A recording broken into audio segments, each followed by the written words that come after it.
मैले लाइफमा यस्तो टाइपको सनस्क्रिन चाहिँ फर्स्ट टाइम देखेको सिलिकन सनस्क्रिन रहेछ।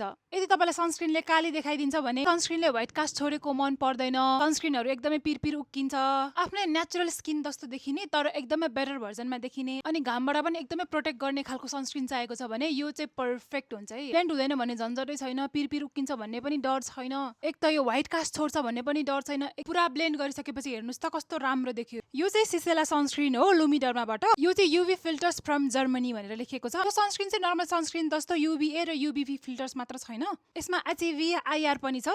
यसको एसपीएफ चाहिँ 50 एसपीएफ छ अनि यो सबै स्किन टाइपको लागि हो। न पिरपिर उकिन्छ भन्ने टेन्सन, न त व्हाइट कास्ट छोड्छ भन्ने टेन्सन, न त आफ्नो स्किन सेटलाई मिल्दैन, काली गोरी देखाउँछ भन्ने टेन्सन। आफ्नै स्किन तर बेटर स्किन। मैले चाहिँ यो सनस्क्रिन लुमिनरबाट ल्याएको हो, उहाँहरूले ट्राई गर्नको लागि पठाइदिनु भएको हो अनि यो चाहिँ मैले 1 हप्ताभन्दा बेसी लगाइसकेँ। मलाई साँच्चीकै राम्रो लागिरहेको छ यो सनस्क्रिन।